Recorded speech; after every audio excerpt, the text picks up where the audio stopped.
Have you ever had a game fly so under your radar that you didn't even know it existed? But when a friend told you about it, you became absolutely obsessed. If so, I'm going through a very similar thing with this game, Total War Warhammer 3. Up until a month ago, I had no idea it existed. Now look at me. I'm looking at a giant on a battlefield with a bunch of greenskins, and they're about to eat some Bretonians for breakfast, dude. I was talking to my friend about those old Dawn of War 40K games. I used to play them obsessively. They released right about the time I got my very first PC, and this game just feels like the natural progression of what the Warhammer series is all about. Massive battles where you can zoom your camera in and see the carnage taking place directly in front of you, or zoom way out and have a tactical advantage of everything going on and micro and min-max every single advantage you can find on the battlefield. But this is only one small part of the game. I am blown away by its newest feature. On the main menu, if we start a new campaign, you'll be able to see a few options here. For instance, The Lost God is a prequel, kind of setting up the world and the motivations for a lot of the factions while teaching you how to play the game, like the basic mechanics. It's a very nice entry point. But the thing I am most excited about is the Immortal Empires. It's genuinely one of the most impressive game modes I've ever seen in a video game. It is still in beta. Things are subject to change, but if we click on it, we'll be presented with the Empire and 4 different generals to choose from. This, however, is just scratching the surface. Now, the Empire does have their own army, and the Empire's army may have different strengths and weaknesses compared to another army, and each of these generals may have strengths and weaknesses that set them apart from the other members of the faction. If we change race, though, you start to get an idea of the scale we are actually talking about here. Because the Empire is just a grain of sand on the beach. When you start to look at all of the options out here, you could play as a beast man, just running over the entire map trying to gain territory for your tribe. You could play as a demon of chaos and kind of customize your army with different aspects of chaos for how you see fit. And I think this is the most important part. This map that we are going to play on encompasses the entirety of all of the content that has been added to any of the Total War games. If we click on the map here, you can see that this orc starts up at this kind of central northeastern location, maybe. But if we are a high elf, for instance, they start over here in the donut, floating in the sea. And where you start dramatically changes your game, and it's basically a gigantic sandbox. Every playthrough theoretically could be drastically different. Over the past month, I haven't been feeling very well. I've been taking a lot of time off, and during that time off, I've been playing so many different factions in this game. I've been starting campaigns, trying to learn as much as I can, and then rolling a new class, rolling a new race with a new general, and trying to learn them as well. And I think I'm finally ready. I think it's time. I want to start a campaign with you guys. Will we be successful? I don't know. That's kind of part of the drama, to be honest with you. Maybe that'll keep it coming back video after video. But we're going to be playing as Grimgore Ironhide. Even for a Black Orc, Grimgore's thirst for war was exceptional. If a single day went without a battle, Grimgore was known to start camp-decimating arguments. His one good eye blazing with eagerness to find fault and start a good scrap. 2 days without a battle, and Grimgore would smite anything he could reach, save, perhaps, his fellow Black Orcs. No one knows for sure what would happen if 3 days without a battle ever occurred, but even scarred veterans tremble just to think about it. This unquenchable thirst for battle is a sign that marks out a war boss for leadership. A sign that the orc is favored by Gork, or Mork, and a hulking black orc with unmatched fighting skills and ferocity. It is marked out Grimgore for greatness, the prophet and harbinger of Gork, or Mork. As our campaign begins, we get to see a little bit of the region around us. And it looks like our general is ready to go.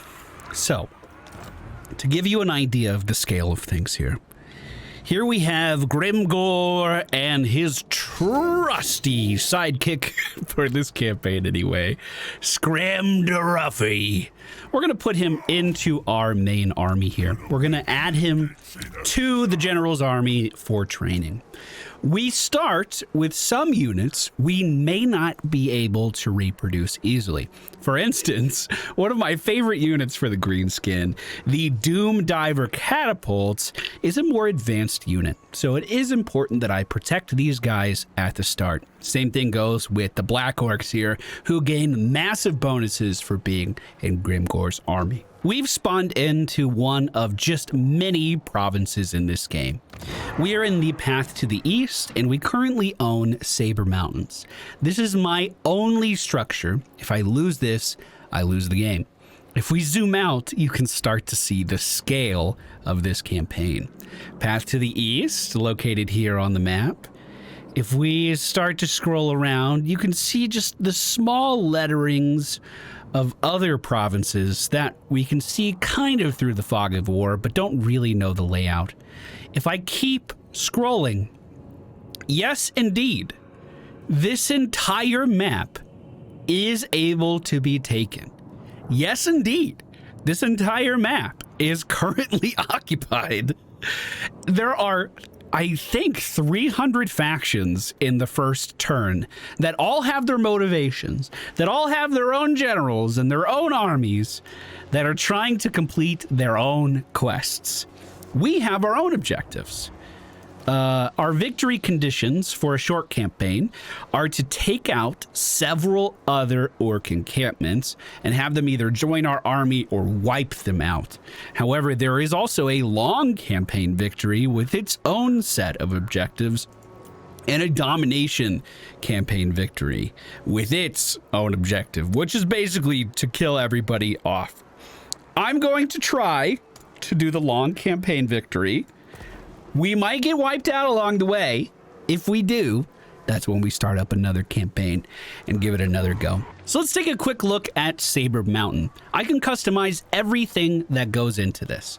As of right now, it is a greenskin hideout, but we'll be able to upgrade this as our population grows to not only generate more income for us, but become a much more defensible location, a location that inspires growth in the areas around it, and also a location that unlocks much more advanced technology.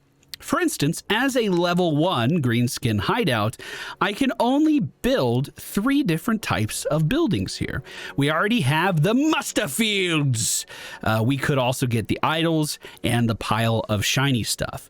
The pile of shiny stuff gives us more gold per round, whereas the idols increases the growth in our province. We can upgrade these buildings once we get enough population to actually upgrade the greenskin camp. But as you can see, the pile of shiny stuff only goes up to a tier 3, whereas this is my main location. We're likely going to be upgrading this to a tier 5 encampment at some point. So that incentivizes us to pick up the shaman hut at some point, if we want to go down that route. There's a lot you can do to change not only how a province works, but kind of the impact each province has on your army as a whole. But that's not the most exciting thing. There is an enemy close by. Let's move in and attack him. Glugzag's a little too close for comfort. Here we can see what the game thinks is going to happen if we like what it's saying, we can choose to auto-resolve a conflict. So for instance, the battle result here is a decisive victory with very low casualties. We should run right over this guy. If we wanted to auto-resolve, we could just keep doing whatever we wanted to do next. But I'm going to fight this battle. This battle is going to be taking place in an open field because there were no settlements nearby for the enemy to run and hide inside of. The enemy army is situated in front of some trees here. They might run into this looking for some shelter. But, you know, our army should be pretty capable. If we take a look at it, we have 3 groups of orc boys. If we wanted to learn more about this unit, we could press I or click on this unit detail thing at the bottom left-hand side of the screen. We can see they don't have very much armor, and really orc boys don't seem that great in general, but they are going to be my front line for this match, so I'm not gonna talk too much crap. We have black orcs who gain massive bonuses for being in our army, and they are super valuable because we cannot recreate this unit yet. Same goes for our Doom Diver catapults in the back, which is essentially just a few goblins that are volunteering to be launched out of a catapult and go explode themselves where they land on an enemy.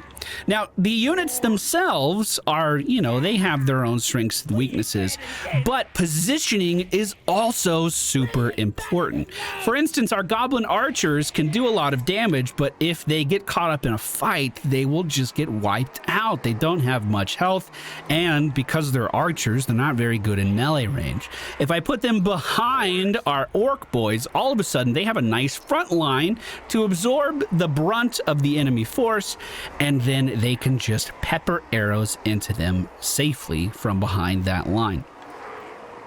The top bar is the health of our army. The bar underneath that is basically the leadership level, the morale of my army.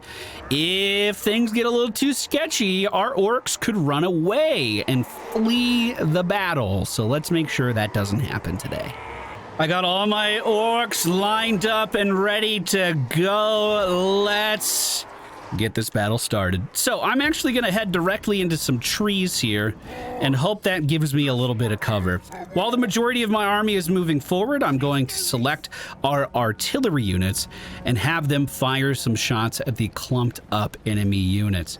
These artillery units can shoot so far, and the fact that the enemy doesn't have any gives me such a big advantage on pacing and when I actually have to fight. I'm hoping they're going to opt not to hide and instead will be moving towards me, which is exactly what we see happening here. One of my favorite features about the campaign and just how combat works in general is there's all different types of speeds you can watch the battle play out. For instance, if I want a little more time to arrange my army, I could slow things down. I do believe later difficulties do not have this feature, but for now, I'm at least going to show you how it works, because I'm assuming you won't be starting off on the hardest difficulty. So we're just going to move most of our army into the trees, waiting for the enemy to advance. Slowing down isn't the only thing you can do. You can also speed up the game as well to make it so you don't have to wait quite as long for all of these approaching units. The enemy's cavalry has arrived first, and I believe that symbol means they have spotted us in the brush here. My cavalry is super far back, and we want them to kind of flank around the side to hit this army where they are weakest. Instead of my artillery going after their cavalry, I'm going to have my artillery hit the archers in the back on the left flank. And then let's see how this plays out. Our sword infantry is going to head up front and absorb a lot of this damage. Our leader is in the trees at the moment as well. Cav should start flanking off to the side. None of my units are on guard mode, so they are going to be fully attacking here, which is nice. We have trolls moving in on the right side. I want my leader and my second in command on these trolls to kind of stop their advance. And I'm going to send my black orcs and the calves to hit these archers on the back. And we'll just see how this plays out for us here. I'm feeling pretty good about our current positioning. There is a lot you can do to mess up the leadership of a particular group of enemies. For instance, as my black orcs are coming around the corner here, rather than just having them run directly at the archers, I need to make sure my calves are doing the right thing. They get charge bonuses, which means they need to run. Rather than just having my black orcs walk right on by, I'm gonna have them flank these spear units here, come up right behind them and deal bonus damage, because of course they're not looking this way. That bonus damage could shock these guys into running almost instantly. We see the trolls for the enemy faction fleeing away as we are starting to wrap around them here in the tree line. Our archers are going to be focusing the enemy calves, trying to deal damage to those, and these archers are desperately trying to reposition as this clash lands. Just look at that, bodies being thrown in every direction. Now, this first fight is supposed to be pretty easy, just so everyone's on the same page here. I don't think we're supposed to lose this fight.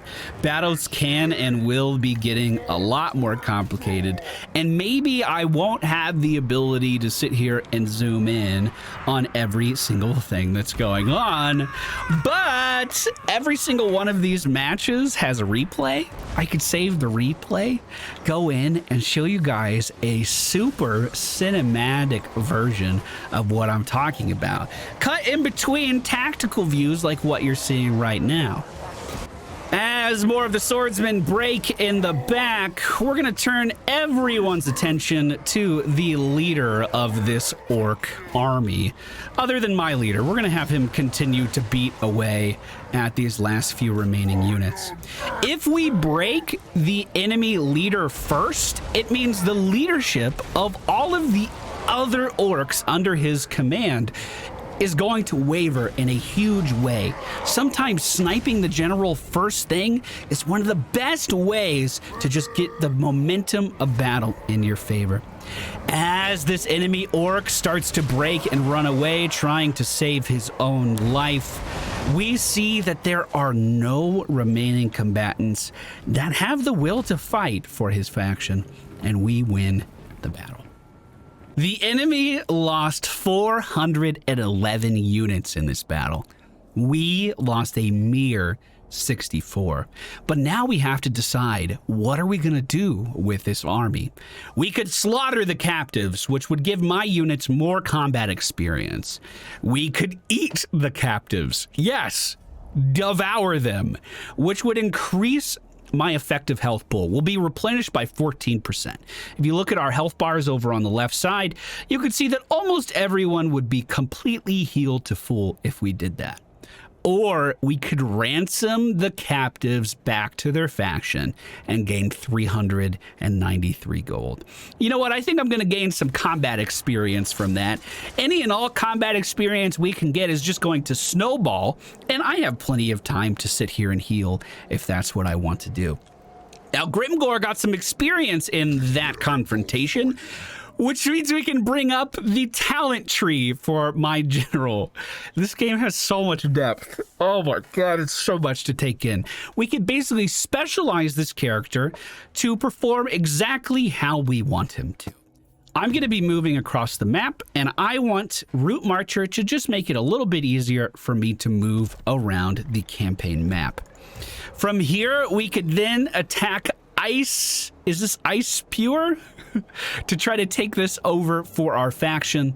If we click on our building, we can see how many other structures are in this region. And if we take them all, we start to get big bonuses. It looks like this battle is going to be a close victory with medium casualties. However, because this is an actual city or town, I can choose to encircle this area and try to starve these guys out. Not let any of these orcs leave or retreat, but surround this city until they are weak and feeble for the perfect time to strike. I don't think that's necessary. Let's get in there. As you can see, we are no longer fighting in an open field.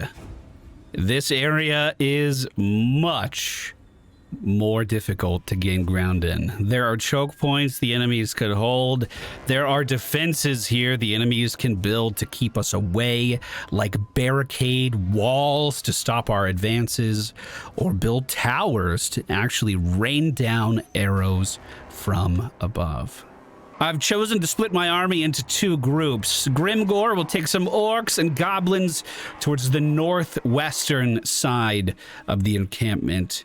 Meanwhile, Scram will take a similar force with catapults at his back towards the other flank. This will force them to spread out their army, and it might make it easier for me to find a way to push in. All right, let's begin and see what this looks like. Where are they going to hold up? It looks like we have some spearmen on Scram's side. Let's hit them with artillery. Meanwhile, on the other side of the fort, ooh, what is this? Their calves are actually running towards my army over here. Okay, this is fine.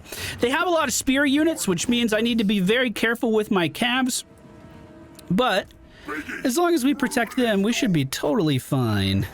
I want this artillery nailing these spear guys before I even show up. Who are these moving around the sides? Just some orc boys. Okay. You may notice some capture points strewn about this encampment as well. If we take these, we do gain some benefits. I think I'll be able to outrun these spears, but do I really want to nail right into their calf? I don't think so. Meanwhile, progress on the other side has actually been a bit slow. Grimgore! I want you to advance to the left. Take down these spears by yourself while the rest of the orc boys and the archers take down the other spear encampment. We're then going to have our cavalry move behind the enemy cavalry and hit them in the back when they least expect it. On the other side, we're going to need to do some similar maneuvering over here. The artillery is making these spearmen retreat for the time being. In fact, I don't see a need to change anything over there.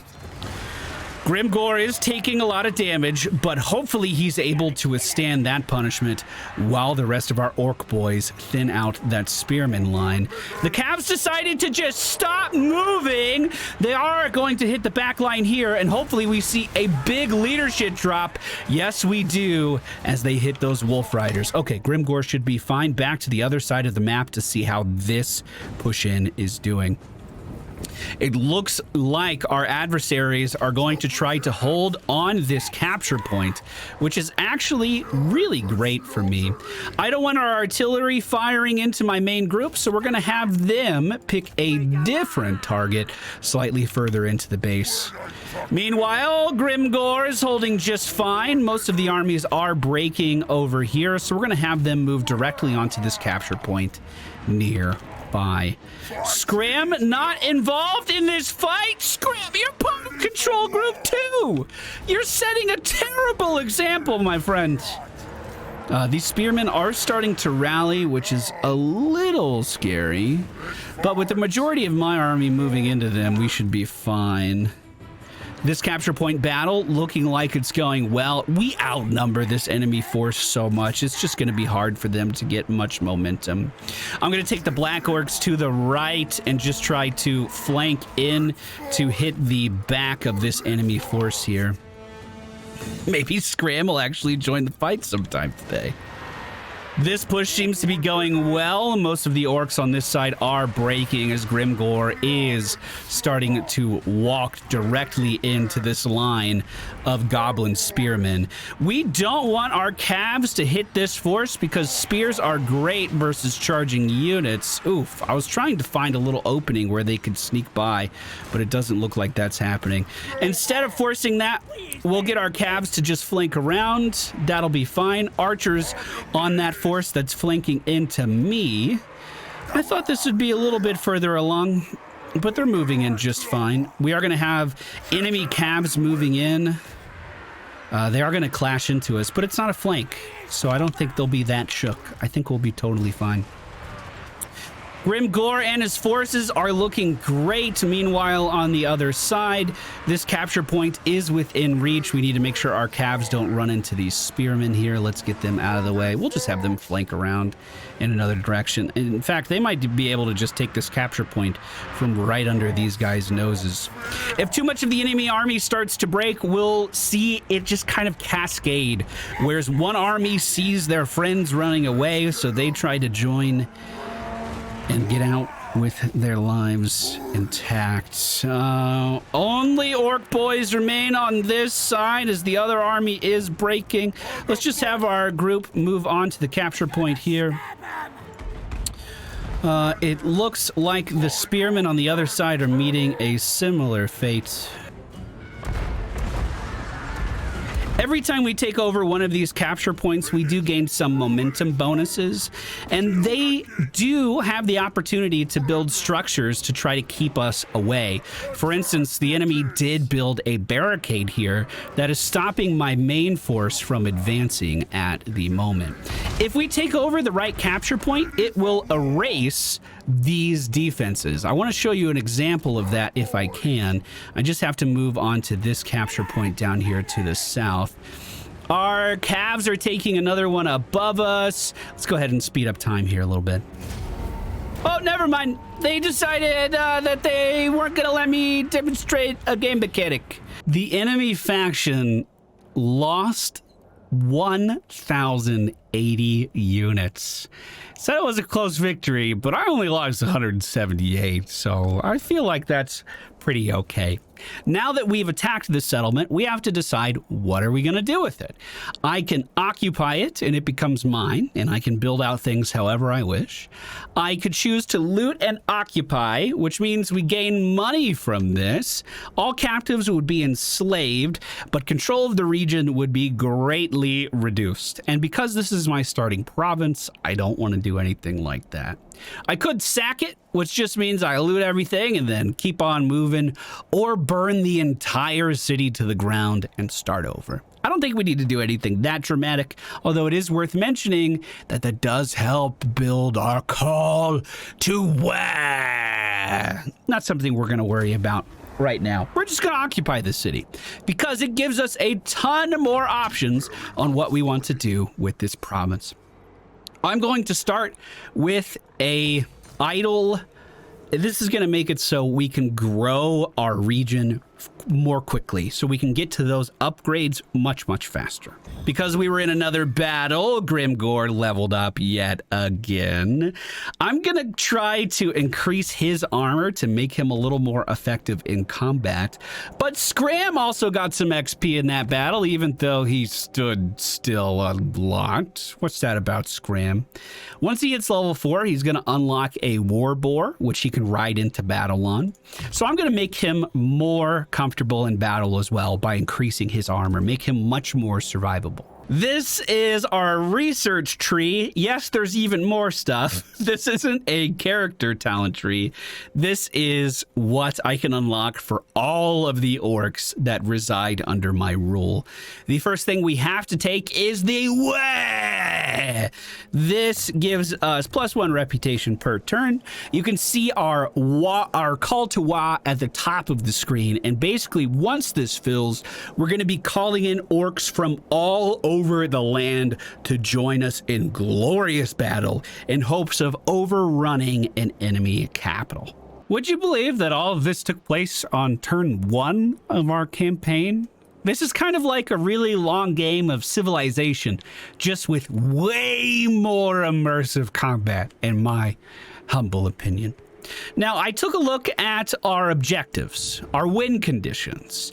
For a short victory or a long victory, a lot of what I'm doing is moving to the west.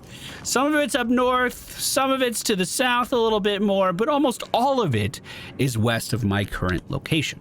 So, because I don't necessarily want any trouble with my next door neighbor, one thing we could do, especially this early in the game, we have an ogre neighbor. This is Zoc. I don't give a fuck what Zoc does. Hey, Zoc, you want to not fight each other? Let's see what he has to say about that. I could threaten him. I could balance the offer with a payment of just 200 gold. I think that seems totally fair to me. He accepts my offer, and now, theoretically, at least for a little while, my northeastern border is going to be safe, making my territory that much easier to control.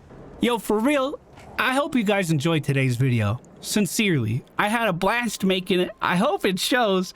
It's a lot of editing, and it's going to be even more when we start doing more cinematic stuff, but I think it will be absolutely worth it. If you enjoyed today's video, please be sure to hit that thumbs up button. We'll be back soon, marching east to take down this guy's final building and control our starting province. I hope to see you guys then. Take care.